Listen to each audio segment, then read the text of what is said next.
بخاری شریف کی ابتدا ہے، جس میں ابتدا وحی کے باب سے کی گئی ہے۔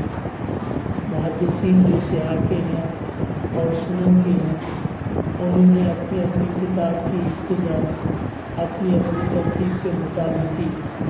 بعد میں کتاب صلاۃ کے اور بعد میں صلاۃ کے شرائط یعنی طہارت سے، اور بعد میں ابن ماجہ نے باب الاعتصام بالکتاب و سنت سے، اور امام مسلم رحمہ اللہ نے سند کے بیان سے کہ روایت کی حدیث میں کتنی شان اور درجہ اور قیمت ہے، اور امام بخاری رحمہ اللہ کی یہ سب سے انوکھی ترتیب ہے کہ اس نے اپنی کتاب کے صحیح بخاری کے ترجمۃ الباب جو ابتدا میں رکھا، باب کیف کان بدء الوحی، وحی سے رکھی اور وحی کی ابتدا سے۔ بدء کا لفظ بولا یعنی وحی کی ابتدا کیسے ہوئی، تو سب سے پہلے یہ کہ وحی کا باب رکھا، اس کا مقصد یہ کہ دین وہ ہے جو مستند الوحی ہے۔ جو دین مستند الوحی نہ ہو اس کا شریعت کے اندر کوئی یعنی اس کے اندر اسناد کی بحث بھی ہے، اور اس کے اندر جو ہے وہ وحی کی عظمت اور شان بھی ہے، اور وحی کی تاریخ بھی ہے۔ تینوں چیزیں اس کے اندر بیان کی گئی۔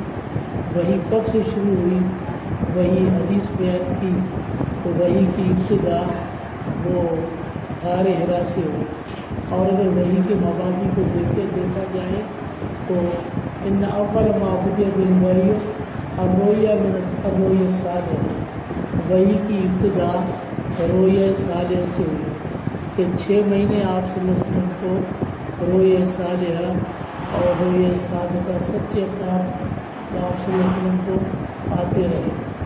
تو ایک حدیث میں ہے رؤیا المؤمن جزء من 46 جزء من النبوہ، یعنی خواب جو مومن کا ہے وہ نبوت کا 46واں حصہ ہے۔ تو 46واں حصہ یعنی 23 برس جو ہے وہ آپ صلی اللہ علیہ وسلم کو وحی آتی رہی 23 برس، اور 23 برس کو آپ ڈبل کریں گے تو 46 بنے گا۔ تو 46واں حصہ نبوت کا یہ خواب ہے، اور وہ اس لیے کہ 33 برس میں 6 مہینے خواب آئے، تو 6 مہینے جو ہے وہ 23 سال کے 46واں حصہ بنتے ہیں۔ اور پھر وحی کی ابتدا تو فرماتے ہیں غار حرا سے ہوئی، اور تو وحی کی تاریخ بھی اس میں بیان کی گئی، اسی لیے کہ ابتدا جو ہے وہ تاریخ کو کہتے ہیں کہ اس کا ظہور کیسے ہوا، وحی کا اس کی ترتیب کیسے ہوئی۔ جس طرح سے باب و بدل حیض کا باب ذکر کیا، بدل اذان کا ذکر کیا، تو اس میں بھی اذان کی تاریخ کے اذان کی ابتدا کب ہوئی، حیض کی ابتدا کب ہوئی، اس کو بیان کیا گیا۔ اسی طرح سے یہاں بدل وحی کی ابتدا کب ہوئی۔ حضرت شاہ صاحب انور شاہ کشمیری رحمۃ اللہ علیہ فرماتے ہیں یہاں بدا ابتدا کے معنی میں نہیں ہے، بلکہ بدا بدو کے معنی میں، اور بدو جو ہے وہ ظہور کو کہتے ہیں، اور بدا ظہور کی معنی میں قرآن کریم میں ہے کما بدانا اول خلق نعیدہ وعدا علینا انا کنا فاعلین۔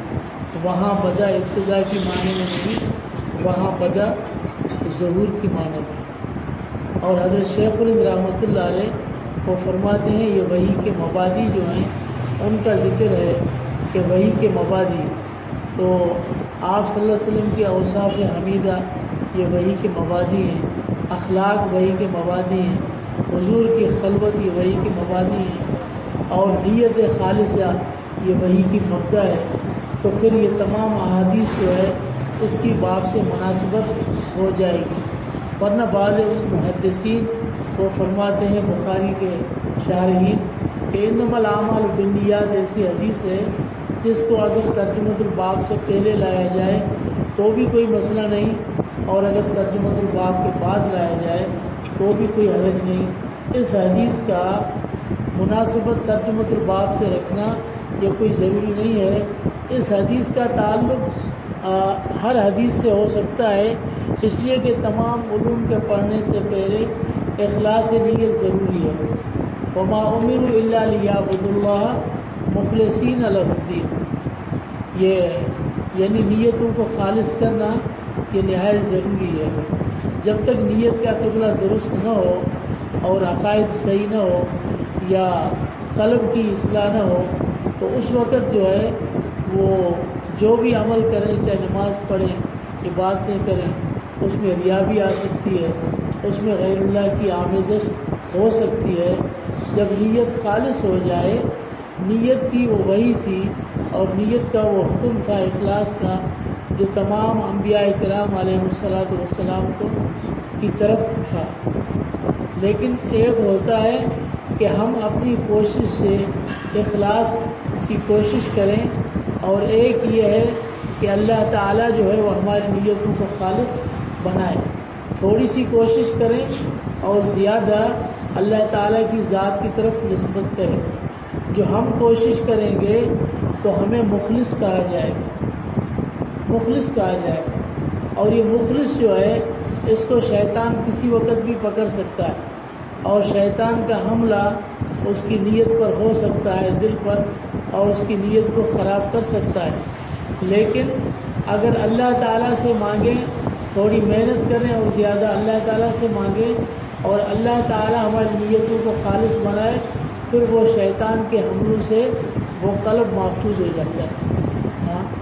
اسی لیے جب حضرت یوسف علیہ السلام کا اللہ نے قرآن میں ذکر فرمایا وَلَقَدْ هَمَّتْ بِهِ وَهَمَّ بِهَا لَوْلَا أَن رَأَىٰ بُرْهَانَ رَبِّهِ، کہ حضرت یوسف کے سامنے جو عورت تھی اس نے بھی ارادہ کر لیا گناہ کا، اور یوسف کے دل میں بشری تقاضا کے مطابق ارادہ آ سکتا تھا اگر اللہ کا برہان اور اللہ کا مشاہدہ اس کے سامنے نہ ہوتا۔ کذالک لنصرف عنہ السوء والفحشاء، اب اللہ نے سوء فحشاء کے ہٹانے کی نسبت بھی اپنے طرف کی، اور آگے اللہ نے علت بیان فرمائی انہ من عبادنا المخلصین، مخلصین نہیں ہے، وہ مخلص ہے، وہ ہمارے مخلص بندوں میں سے تھا۔ اب مخلص کس کو کہتے ہیں؟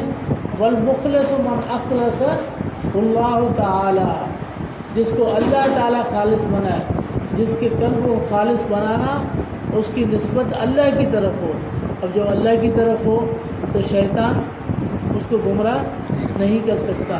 شیطان نے قسم کھائی فَبِعِزَّتِكَ لَأُغْوِيَنَّهُمْ أَجْمَعِينَ إِلَّا عِبَادَكَ مِنْهُمُ الْمُخْلَصِينَ، مخلصین کو میں گمراہ نہیں کر سکتا۔ والمخلص من اخلصہ اللہ تعالی، یہ ہوتا ہے دونوں میں فرق۔ تو اللہ تعالیٰ ہمیں مخلصین کی جماعت سے بنا، جن کے اخلاص کی نسبت اللہ تعالیٰ کی طرف ہو۔ اور پھر بندہ کتنی بات کرے گا یہ ہمیں بتلایا گیا سورہ فاتحہ میں، ایاک نعبد و ایاک نستعین، کہ ہم اللہ کی عبادت کرتے ہیں اور اللہ ہی سے مدد مانگتے ہیں۔ تو آگے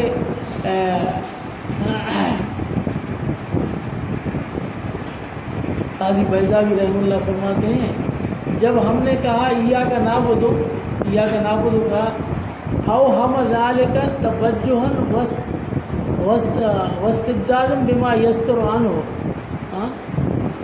کہ جب ہم نے ایاک نعبد کہا تو دل میں وہم آتا ہے کہ ہماری عبادت یہ بہت بڑی چیز ہے، دل میں ایک قسم کا غرور اور فخر آ جاتا ہے، اور اپنی عبادت پر ایک قسم کا ناز آتا ہے۔ تو عقب بقولہ وَإِيَّاكَ نَسْتَعِينُ، تو اس کے بعد اللہ نے ذکر فرمایا إِيَّاكَ نَسْتَعِينُ، اس میں بتلایا ان العبادت ایضاً مما لا یستتم ولا یستتب الا بتوفیق منہ ومعونہ، عبادت بھی ان چیزوں میں سے ہے جو اللہ کی توفیق اور مدد کے شامل حال ہونے کے سوا مکمل نہیں ہو سکتی۔ تو جب اللہ کی توفیق شامل حال ہو تو عبادت معتبر ہے۔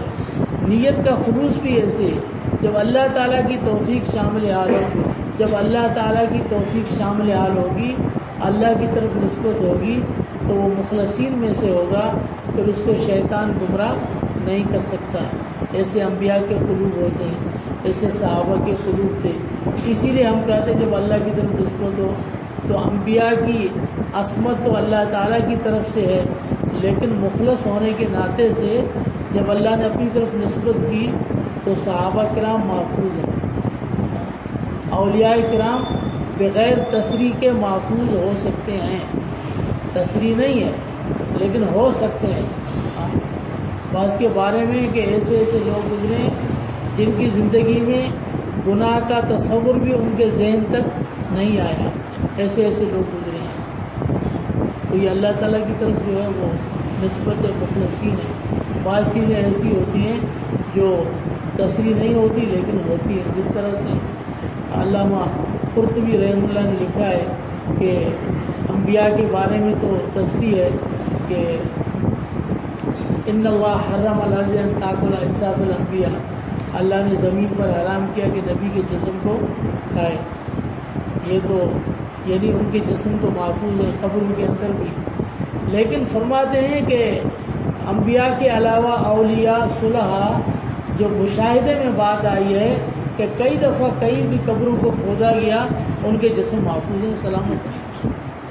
انبیاء کے علاوہ اگرچہ تصریح نہیں ہے لیکن بغیر تصریح کے بھی محفوظ ہیں، شہداء کے علاوہ بھی محفوظ ہیں۔ کبھی کبھی ایسی چیز ہوتی ہے جو مشاہدے کے اندر بھی آ جاتی ہے، تو اس میں امام بخاری رحمہ اللہ اشارہ فرماتے ہیں کہ نیت کا اخلاص جو ہے وہ ضروری ہے، اور محنت اور مجاہدہ۔ اب صرف یہ نہیں ہے کہ جب آپ صلی اللہ علیہ وسلم کو نبوت عطا ہوئی تو غار حرا میں جبریل آئے، اور اس سے پہلے آپ صلی اللہ علیہ وسلم وکان یخلو بغار حرا، غار حرا میں حضور خلوت فرماتے تھے، اور خلوت بھی کتنی، علامہ ابن حجر رحمہ اللہ نے فتح الباری میں لکھا ہے کہ آپ صلی اللہ علیہ وسلم فرماتے ہیں جاور تو بحرائن شہرا، پورا مہینہ میں نے حرا میں اعتکاف کیا، پورا مہینہ، تو مہینے کے مہینے حضور نے اعتکاف کیے، اور پھر اپنے ساتھ وہ تھوڑا سا کھانا یعنی سوکھی روٹی یا کوئی چیز بھی اس طرح کی آپ ساتھ لے جاتے تھے، اور کبھی کبھی حضرت خدیجہ رضی اللہ تعالیٰ عنہ وہ آپ صلی اللہ علیہ وسلم کے لیے کچھ لے جاتی تھی، پانی یا ذات یا کوئی چیز، وہ بھی آتی رہتی تھی۔ اس طرح سے جو ہے وہ یعنی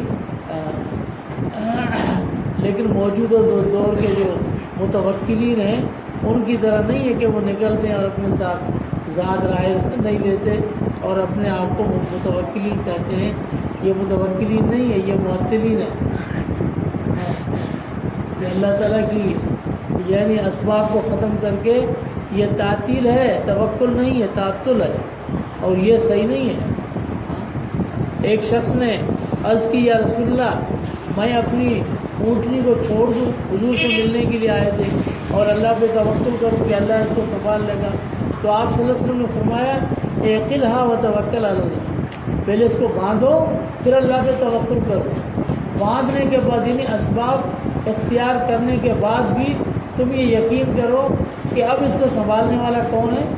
اللہ تعالیٰ۔ شادی ہوئی اور گھر میں ازدواجی زندگی ہوئی، پھر بھی اختیار اللہ کے ہاتھ میں ہے۔ اسباب اختیار کرنے کے بعد بھی اولاد دے نہ دے، بیٹا دے بیٹی دے، اس کی مرضی ہے، ایک دے جڑواں دے، اس کی مرضی ہے۔ یہ ساری اللہ کی مرضیاں ہیں۔ یہب لمن یشاء اناثا ویہب لمن یشاء الذکور او یزوجہم ذکرانا واناثا ویجعل من یشاء عقیما۔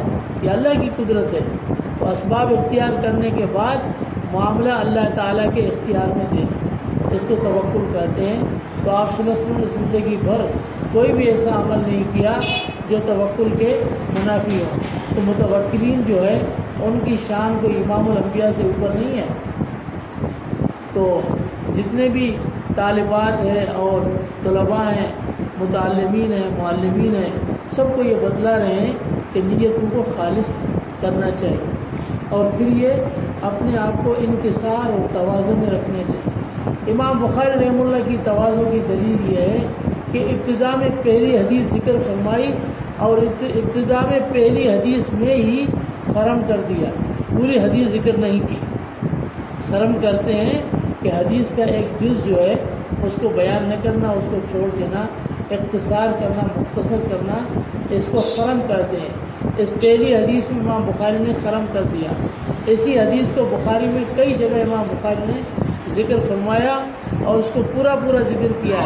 اس کا ایک حصہ یہ ہے ومن کان ہجرت اللہ ورسولہ فہجرتہ اللہ ورسولہ، اس کو یہاں ذکر نہیں کیا پہلی حدیث میں، اس کو خرم کہتے ہیں۔ اور یہ خرم جو ہے اس کے جواز کی طرف بھی اشارہ کرتے ہیں، اور یہ تواضع اور حزم النفس ہی کیا ہے، انکسار ہے اس کے اندر، تواضع ہے کہ یہ نہ ہو کہ کل کوئی کہے کہ بخاری اپنی نیت کا اخلاص دکھا رہا ہے۔ تو امام بخاری رحمہ اللہ نے اپنے آپ پر توجہ ہٹانے کے لیے اور یہ کہ اس میں اپنی بڑائی نہ ہو، اسی حدیث کے ایک جملے کو انہوں نے معزوف کر دیا اور پھر اپنی طرف سے نہیں کیا کہ جو راوی ذکر کیے ہیں اس کی روایت میں یہی الفاظ ہیں اور اس کی روایت ذکری وہ راوی ذکر فرمائیں جس کی روایت میں یہ الفاظ ہیں۔ اور پھر بخاری شریف کو لے کر کئی لوگ جو عجیب قسم کے اعتراض کرتے ہیں۔ امام بخاری رحمہ اللہ نے جو پہلی حدیث ذکر فرمائی امام حمیدی سے ابتدا کی، یہ سارے راوی جو ہیں وہ مکی ہیں حدیث کے، اور آخری حدیث سے ذکر فرمائی حدثنا احمد بن اشکاب قال حدثنا محمد بن حسین عن عمارۃ بن القعقاع عن ابی زرع عن ابی ہریرہ۔ تو صحابی کے علاوہ باقی جتنے بھی راوی ذکر فرمائے امام بخاری یہ کوفی ہیں۔ تو جو آج کہتے ہیں کہ ہمیں کوفہ والا دین نہیں چاہیے، تو بخاری سے جو کوفی راوی ہے ان کو ہٹا دیں، ان کو نکال دیں۔ امام بخاری نے ابتدا کی مکی راویوں سے اور انتہا کی کوفی راویوں پر، بتلایا کہ دین کی ابتدا مکے سے ہوئی ہے اور دین پروان چڑھا ہے کوفے میں، ساری بات بتلا دی۔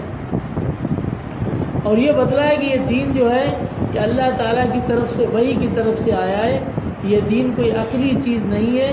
ابتدا میں اور آخر میں اکثر مباحث پر صفت کلام وغیرہ میں امام بخاری رحمہ اللہ نے یہ میزان کے مسئلے میں وہ اہل عقل پر، معتزلہ پر رد کیا ہے۔ انہوں نے کہا کہ جو چیز ہمیں سمجھ میں نہیں آتی اس میں ہم تعویل کریں گے، اس لیے وہ عقل کو لے کر پھر عذاب قبر کے بھی منکر ہوئے اور اسی طرح سے کافی چیزوں کے وہ منکر ہو گئے۔ تو کئی چیزوں کا انکار انہوں نے کر لیا، یہ عجیب چیزیں کہ جو تمہارے عقل میں نہیں آتی اس کا تم انکار کر دیتے ہو۔ ہاں، تو بھائی اللہ تعالیٰ فرما دے کئی ایسی چیزیں جو تمہاری سمجھ میں نہیں آتی لیکن تمہیں وہ ماننا پڑے گی، یہ نہیں ہے کہ آپ انکار کرو اس کا۔ عقل سے یہ بات نہیں ہوتی۔ جناب رسول اللہ صلی اللہ علیہ وسلم کی حیات جو ہے اب شہداء کی حیات سے اوپر ہے۔ اللہ فرماتے ہیں وَلَا تَقُولُوا لِمَن يُقْتَلُ فِي سَبِيلِ اللَّهِ أَمْوَاتٌ بَلْ أَحْيَاءٌ وَلَٰكِن لَّا تَشْعُرُونَ۔ جو اللہ کے راستے میں قتل کیا گیا اسے مردہ مت کہو بلکہ یہ زندہ ہے۔ تو یہ زندہ ہے تو آپ کہیں گے کہ زندہ ہے نا۔ ہاں، اب ایک بہت بڑے محقق میں آپ کو ابھی بتا دوں، ایک بہت بڑے محقق کراچی میں ہیں مولانا منظور مینگل صاحب، بہت بڑے اچھے جید عالم ہیں، محقق ہیں، سارے اس کے بیانات وغیرہ آتے ہیں، سنتے ہیں اس کے بیانات۔ اس میں ابھی انہوں نے کہا کہ یہ حیات ممات کا مسئلہ جو آپ نے چھیڑا ہوا ہے، تو وہ کہتا ہے مجھے بتاؤ کہ آپ صلی اللہ علیہ وسلم جب 3 دن جو ہے اپنے وصال کے بعد جب 3 دن رہے اور اس کے بعد حضور کو دفن کیا گیا، تو 3 تک آپ اس کو حضور کو حیات کہیں گے یا ممات کہیں گے؟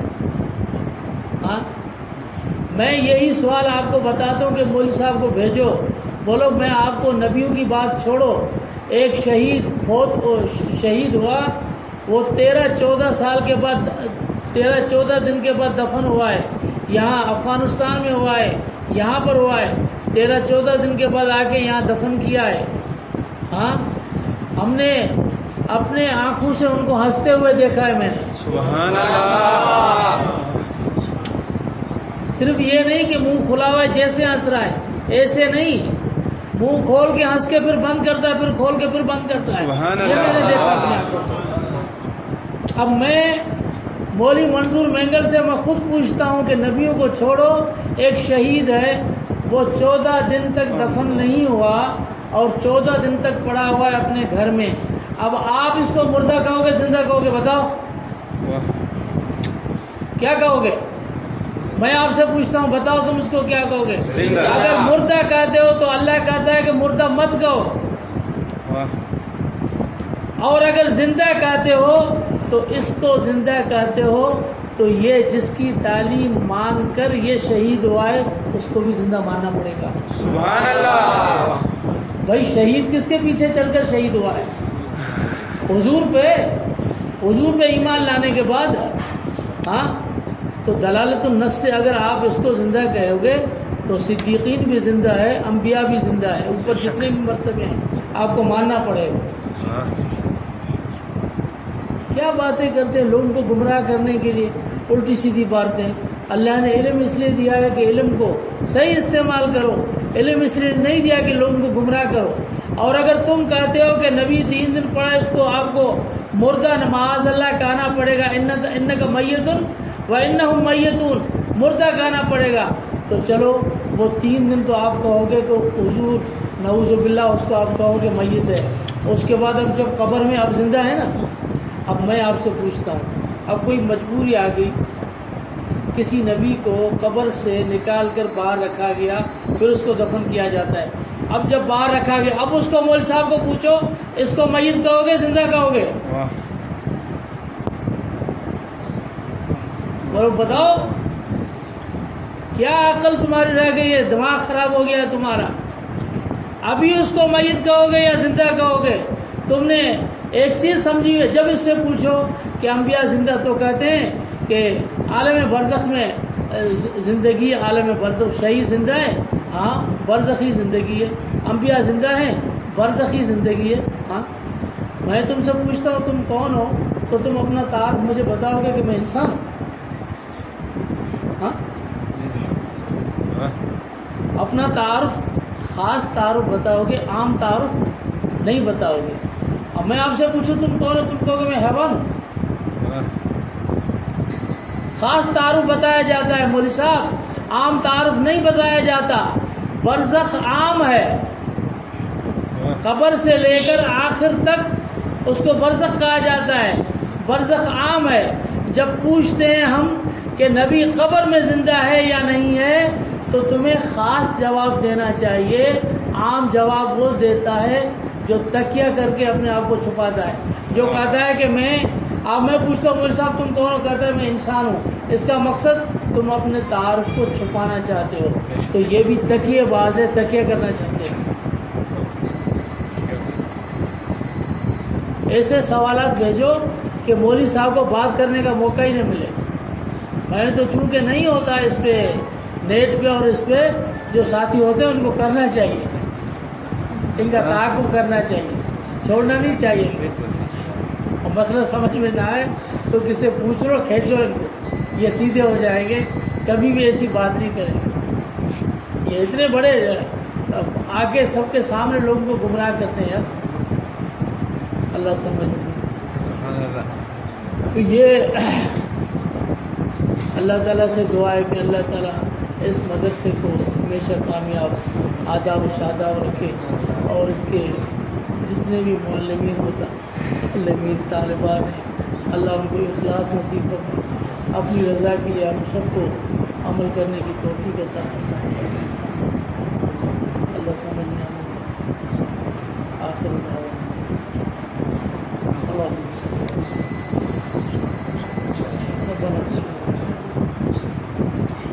ثبت اقدامنا لا الہ الا انت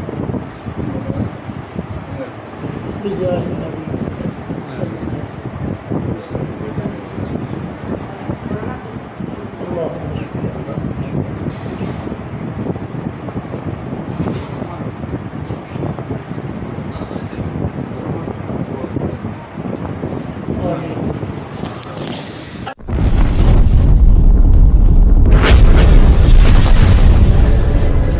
subscribe my YouTube channel.